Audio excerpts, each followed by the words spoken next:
Aujourd'hui, on va parler de beauté et j'ai la chance de recevoir Alexandre Alperin, directeur retail et franchise, non, et beauté. Et franchise. Et franchise, tout. De Yeva Group, qui va nous expliquer son parcours et aussi, c'est quoi Yeva Group? Exactement. Merci beaucoup d'être avec nous aujourd'hui, Alexandre. Et ben avec plaisir, Leïla. Je suis ravi qu'on puisse échanger plutôt que un plaisir partagé. Plutôt que se parler sur LinkedIn. Plutôt que le faire sur LinkedIn où c'est si impersonnel. Avant de commencer, Yeva Group, c'est quoi? Alors, Yeva Group, c'est une société qui a été fondée par Jean-Michel Caram, que tu as pu voir dans Qui veut être mon associé, qui est juré Qui veut être mon associé. Yeva Group, en fait, on a 3 verticales. La première, Yeva Beauty, avec nos marques. Donc on a Ayoma, Made with Care et Les Natures, qui sont donc des soins visage et des produits capillaires. On a Yeva Tech avec nos technos, dont l'abonnement beauté MyYeva, qui permet un abonnement qui permet de recevoir chaque mois, tous les 2 mois. On est assez libre. Plein de trucs. On fait beaucoup de choses. Et le troisième, excuse-moi. Donc et dans la partie tech, donc il y a MyYeva et on a développé un appareil de diagnostic de peau qui est présent dans nos réseaux et dans d'autres réseaux et qui permet de faire un diagnostic de peau et de définir ta routine beauté personnalisée de nos produits Ayoma. Et la troisième verticale, c'est Yeva Experience, où on a nos 2 enseignes, l'atelier du sourcil et boudoir du regard.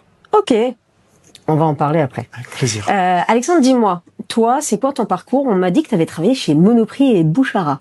Qu'est-ce que ça a à voir avec la beauté? Rien. On peut faire des passerelles quand même. Hein. Alors moi, mon métier, c'est le retail. C'est animer des réseaux de boutiques, animer des gens, des boutiques. Ça, c'est ma passion. Après, effectivement, je suis passé de Monoprix, donc alimentaire, déco maison, où j'ai commencé. Et Monoprix, j'aime bien dire, c'est la pire expérience que j'ai vécue, mais c'est là où j'ai le plus appris. On a tous cette expérience généralement. Ouais. Il y a toujours une expérience professionnelle où on se dit c'était hyper dur, mais j'ai appris plein de trucs.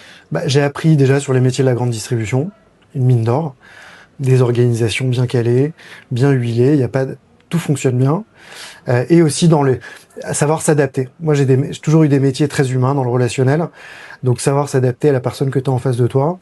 Chez Monoprix, les équipes, ça allait de 16 à 77 ans, peut-être pas, 16 à 62 ans. 64 à l'époque. 64 maintenant. 64. Pour le moment. Donc c'était peut-être un peu plus là-bas. De tout niveau, toute origine. Et le métier de la grande distribution, c'est un métier difficile. Faut se lever très tôt, finir très tard. Et c'est très formateur. Et c'est super formateur. Ensuite, j'ai travaillé chez Mime. Ah ouais? Tu te souviens peut-être de Mime? Je m'en rappelle, ils ont fermé. Et moi qui travaille actuellement pour Pinky, pour pas les nommer, il y a pas mal de mimes qui ont basculé, donc pour le coup, je vois exactement. Oui, parce qu'à l'époque, on avait pas mal donc les affiliés. Exactement, des affiliés qui ont basculé. Ils sont devenus des Pinky, exactement. Donc chez Mime, en fait, c'était sur la fin, c'était une société qui allait pas très bien, et j'ai les actionnaires de l'époque qui m'avaient appelé, et on avait créé des régions de magasins pour accompagner, faire un développement pour liquider les stocks. Et à moyen terme, on a fermé le réseau. Pareil, épreuve assez difficile. Je me souviens humainement très difficile. Je me souviens d'être allé voir une équipe à Saint-Omer, un magasin qui était dans une galerie au milieu, pas très bien placé, et il fallait annoncer aux équipes que c'était la fin, qu'elles perdaient leur travail. Mais bon, il y avait aussi, j'ai amené ce rôle d'accompagnement, de les aider pour la suite, préparer la suite. Et je trouve qu'aussi on a la chance d'être en France où on se retrouve pas sans rien. Ouais. Il y a eu ça change tout, je crois. Hein. Ça change tout. Il y a eu des plans d'accompagnement et d'ailleurs, beaucoup ont retrouvé par la suite et tout, ce qui est une chance, je trouve. Ensuite, donc grande distrie. Ensuite, Prétap. Ensuite, déco. Avec Bouchara? Chez Bouchara. Bouchara, très très belle enseigne. Quand je suis arrivé, il y avait encore Eurodif et Bouchara qui coexistaient. Ah oui, c'est vrai qu'il y avait Eurodif. Souvent, on avait le rez-de-chaussée. J'ai connu, moi, Eurodif.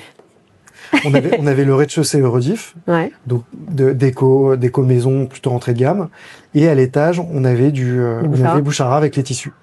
Donc là on était un peu plus haut de gamme, premium. Et quand je suis arrivé, ce qu'on a fait, c'était un retournement de l'enseigne où on a retiré l'enseigne Eurodif pour tout transformer en Bouchara. D'ailleurs, j'ai vu que tu avais lancé une structure de retail, de consulting en retail en 2018. C'est devenu quoi? Alors aujourd'hui, ça n'existe plus puisque je suis chez Yeva Group, mais effectivement, j'ai eu pendant 3 années, alors c'était passionnant. Donc j'ai créé cette société pour accompagner des retailers. Fort des expériences que j'avais eues, dans les 3 enseignes où j'étais passé, j'avais cette envie d'entrepreneuriat. Donc, on me confiait certains magasins, et qui marchaient pas, il fallait regarder pourquoi. Donc, soit c'était de l'humain, soit ça pouvait être de l'emplacement, soit ça pouvait être de la gestion en interne. Donc, moi, j'intervenais, je faisais un diagnostic, et je posais mes recommandations que je mettais en application. Et du coup, aujourd'hui, tu es directeur réseau. Ouais. Et ça, je suppose, pour le coup, je fais le même métier que toi, donc je suppose que ça t'aide beaucoup, cette expérience-là, dans ton métier d'aujourd'hui.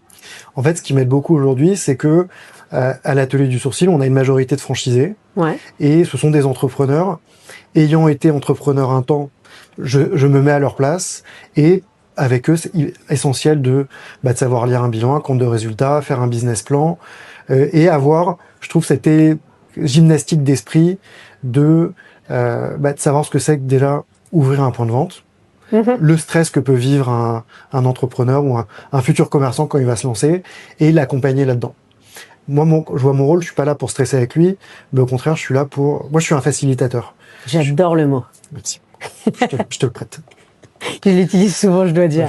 Ouais, mais je pense qu'effectivement, c'est une vraie compétence en plus quand on est passé par le stade entrepreneur, parce que dans le retail aujourd'hui, on travaille avec beaucoup de franchisés et d'affiliés, et si t'as pas cette appétence-là, c'est dur de discuter avec eux. En tout cas, c'est dur de les embarquer avec toi.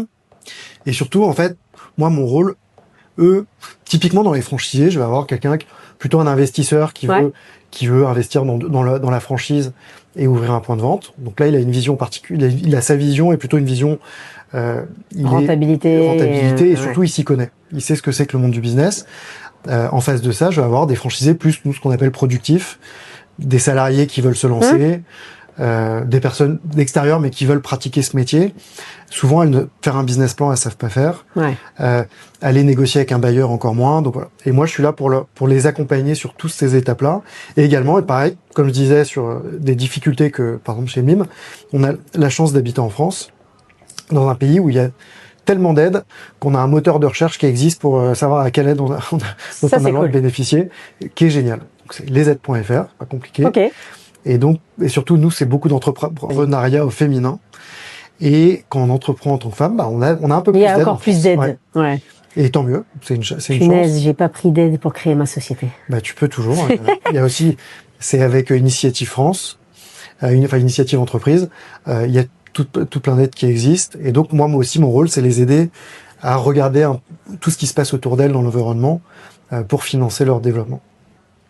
J'ai entendu, en parlant du groupe Yeva Group, on m'a dit c'est le Netflix de la beauté. Alors, je sais même pas ce que ça veut dire le Netflix de la beauté. Tu peux m'expliquer d'où elle vient cette expression? Nous, notre abonnement, il va te permettre en fait de recevoir les produits que tu as choisis. Et c'est même pas les produits que tu as choisis. En fait, c'est plutôt des produits qui t'ont choisi, puisque tu as fait un diagnostic de peau. Tu commences par le diagnostic, ils te disent ce que tu as besoin. C'est ça? Ils te disent ce que tu as besoin. T'as une peau plutôt sèche, grasse, avec des imperfections. Donc, on va te définir ta routine beauté. Donc, tu vas recevoir tes produits. Donc ça, tu les reçois tous les mois. Tous les 2 mois, tu choisis les échéances. En plus de ça, on a une application MyYeva dans laquelle tu vas avoir des cours de sport, des recettes de cuisine. 360 quoi. Voilà. Et on propose tout. Et en fait, nous, on veut embarquer nos clientes dans notre environnement MyYeva, mais pas que à travers les produits. Donc, il y a les produits, il y a... c'est un peu lifestyle, quoi. C'est du lifestyle. Et on va aussi associer l'expérience avec l'atelier du sourcil. Parce qu'une cliente abonnée, régulièrement, peut choisir de convertir un de ses produits en bon atelier du sourcil. Vachement bien. Ouais, c'est pratique. Ça, en fait, c'est aussi, nous, une stratégie Drive to Store, puisque c'est un écosystème, donc c'est bien pensé. L'atelier du sourcil, aujourd'hui, c'est 130 points de vente en France, si je me trompe pas. Exactement. Du coup, comment vous avez réussi à ouvrir autant de points de vente? Je sais pas, l'atelier du sourcil, ça a combien d'années? Ça a bientôt presque 18 ans. Ah ouais? Ça a été créé par Joss de Villeneuve. Et la première boutique, c'était une boutique dans le 17e, qui est notre boutique historique, qui est rue Fourcroy. Qui est toujours? Qui est toujours. Et ensuite, le réseau a grandi, qui a été créé par Joss et Davidian, et ensuite, donc racheté par Yeva Group, par Jean-Michel Caram. Et le réseau, en fait, a grandi très rapidement dès le début. Il y a eu des boutiques en propre, également grâce à nos franchisés. Parce que là, sur 130, c'est quoi à peu près le rapport? On a 2/3 de franchisés. Donc, plus de franchisés que de succursales. Ou que d'intégrés, quoi. Ouais. La franchise représente une part plus importante. Pour nous, c'est un choix, Parce que la franchise, c'est aussi, donc, c'est permettre à des gens de se développer et d'entreprendre, ça c'est la première partie. Mais pour moi, c'est aussi un territoire que je ne maîtrise pas, de le confier à quelqu'un qui va le maîtriser. Typiquement, je te donne un exemple. On a ouvert l'année dernière à Montluçon. Moi, quelqu'un un jour m'appelle et dit je veux absolument ouvrir à Montluçon. D'ailleurs, je salue. Moi, mon premier truc est toujours de se dire c'est où sur la carte. Exactement. Alors, je connaissais Montluçon et elle me dit il faut ouvrir là-bas. Et quand je l'ai au téléphone, elle me dit mais c'est une ville incroyable.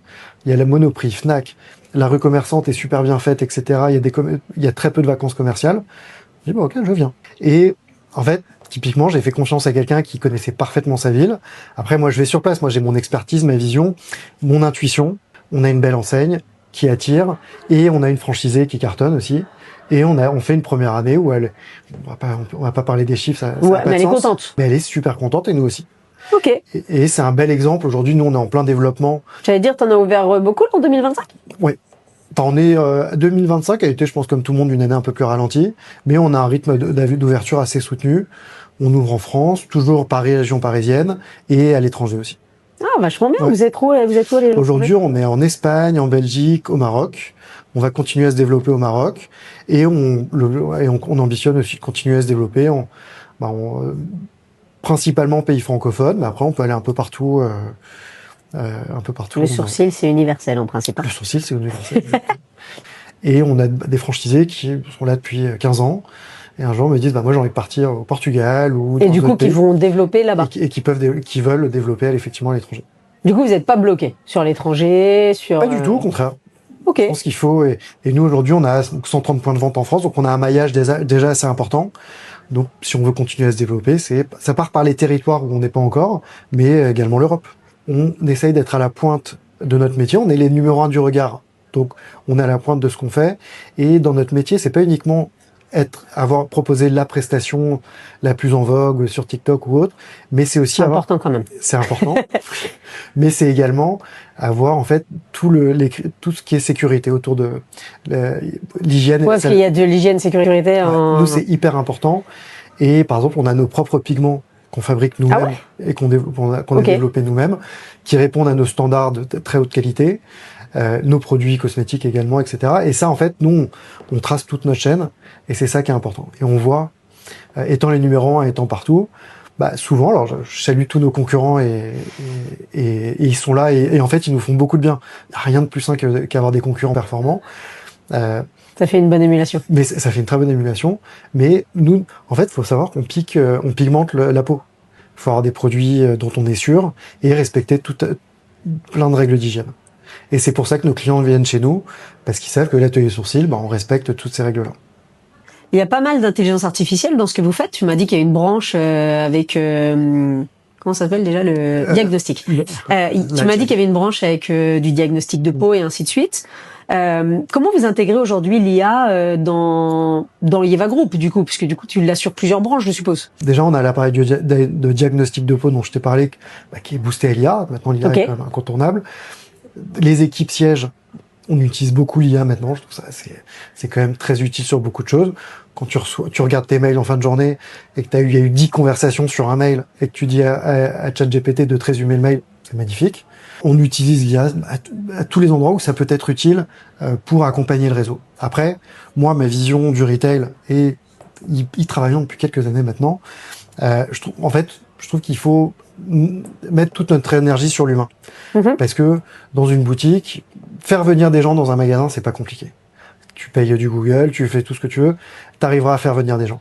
Pour moi, le plus compliqué, c'est les faire revenir. C'est transformer et les faire revenir plusieurs fois. Exactement. Ouais. Créer du repeat. Bon, et ça, je te confirme, il n'y a que l'humain. Et ça, on est d'accord, il n'y a que l'humain pour le faire. Donc moi, si en boutique, la technicienne, elle n'a pas fait vivre à notre cliente une expérience incomparable, une expérience exceptionnelle, en fait, on perd tout. Ouais, parce que toi, du coup, t'auras capitalisé sur ta marque, t'auras fait de la com, du SEO et tout ce que tu veux pour faire venir ta cliente. Une fois qu'elle est là, effectivement, on doit vivre une expérience atelier du sourcil, quoi. Exactement. Et que la cliente, alors, nous, en plus, notre spécificité, c'est que les clientes rentrent pour l'atelier sourcil, mais reviendront aussi pour la technicienne qui s'est occupée d'elle. Alors, il y a les deux. Si tu vas demain à l'atelier sourcil à côté de chez toi, si tu pars en vacances et que tu as besoin de faire une petite retouche, j'ai envie que tu aies le même niveau de service. Je pense que je vais attendre qu'elle revienne. Moi, je fais retoucher toujours par la même personne et ça me traumatise quand elle est pas dispo. Ouais. Mais c'est mon côté. Mais j'entends quand t'es sûr du standard. T'as pas ce problème, du coup. Et tu veux retrouver, donc nous, c'est notre objectif. Mais moi, je me dis que la mienne, elle doit être gentille, tu vois. Du coup, je pense que c'est pour ça qu'on y va, parce que la fille est sympa, et du coup, je me dis, elle va pas faire mal. Tu sais, par exemple, dans le retail, on a toujours des anecdotes, et nous, on en a régulièrement sur le réseau de la part de nos équipes. Et un jour, il y a une salariée qui me dit, mais on parlait justement de comment faire revenir une cliente. Elle me dit, mais moi, mon problème, c'est que je discute beaucoup avec les clientes, j'aime beaucoup ça, mais j'en ai qui reviennent tous les 15 jours, qui n'ont rien à faire. Pour discuter, du coup? Pour discuter, parce qu'en fait, je sais pas, il y a une histoire de famille, une histoire perso, il y a la suite à raconter. Ah ouais, mais du coup, ça te fait perdre du temps, entre guillemets, hein. Donc, ça nous fait du chiffre. Oui, si elle fait quelque chose. Ça dépend si elle revient tous les 15 jours, faire quelque chose. Je trouve. Si on n'arrive pas à diffuser sur notre réseau la bonne énergie, une énergie positive, un sourire, en fait, si on le fait proprement et si on y arrive, et si c'est diffusé, en fait, on a tout gagné. Parce que c'est le client final qui aura le sourire et tant mieux. Aujourd'hui, la technologie doit nous aider, doit être facilitatrice, tu vois, pour le coup. Mais l'humain fait le reste. Et tu pourras pas le confier à qui que ce soit d'intelligence artificielle, entre guillemets, tu vois. Quand j'étais chez Monoprix, je regardais moi, les caisses, la ligne de caisse, et il y en avait 2 où il y avait personne, 2-3 personnes, et une autre où tous les gens blindés. Je me dis, mais ils sont bêtes les gens, pourquoi? Ils peuvent gagner du temps, faut être efficace dans la vie, etc. Je me mets à côté pour observer ce qui se passe, et c'est juste qu'ils faisaient la queue auprès de cette caissière qui était plus souriante. Et même dans un supermarché où on se dit c'est quand même l'expérience consommateur la plus déshumanisée qui existe, il y a quand même des gens qui viennent chercher du contact et de l'échange, ou au contraire, ou l'inverse, une salariée qui est capable de diffuser vraiment de la bonne humeur, un sourire, et ça change tout, et c'est ça, et je trouve que c'est ça les belles histoires aussi de notre métier du retail, c'est ce qu'on trouve chez l'humain. J'ai été hier essayer des produits, essayer des fringues, et la fille en cabine a été hyper sympa. Elle m'a dit passer un bel essayage. En fait, je m'y attendais pas, j'avoue. Et en fait, elle m'a ouvert la cabine. Mass market, hein, donc pas premium ni rien. Elle a ouvert la cabine, elle a tout checké, elle a enlevé les trucs qu'il y avait. Et elle m'a dit bel essayage madame, si vous avez besoin et tout. C'est souvent le groupe complet qui fait ça. C'est la tête de la direction retail et ensuite toute l'équipe, les DR et tout ça qui font que l'émulation est bonne et que les équipes se sentent bien. Et que du coup les clientes se sentent bien. Nous, on a un planning sous les yeux. Et quand une cliente arrive à 14h55, on sait que c'est notre cliente de 15h. Tu l'appelles par son nom? On l'appelle par son nom. Bonjour madame Intel. Et en fait, je trouve que ça change tout. Comme quand tu arrives dans un hôtel. Non, mais je suis d'accord, ça change tout. Et ça change tout. Et c'est là où je pense qu'il y a un vrai gap à faire, en particulier en France, qui existe aux États-Unis par exemple. C'est ce rapport au service client vraiment top, qu'on n'a pas encore en France. Je sais pas si on l'aura un jour. On l'aura pas un jour. C'est peut-être pas notre culture. Mais le fameux, oui bonjour, est-ce que je peux trouver ça là-bas? En fait, on le retrouve trop, c'est partout. J'ai adoré cet échange. C'est bien aussi de voir moi qui fais du prêt-à, beaucoup de prêt-à. Je trouve ça passionnant de voir ce qui se passe ailleurs. Et la beauté, c'est un vrai secteur intéressant. Je retiens qu'il y a un vrai mix entre le digital et le physique. Et puis, je te remercie d'être venu. Merci beaucoup. Merci à toi. C'était super sympa. À très vite, j'espère. Et évidemment. On se retrouve bientôt pour un nouvel épisode. Et passez une belle journée.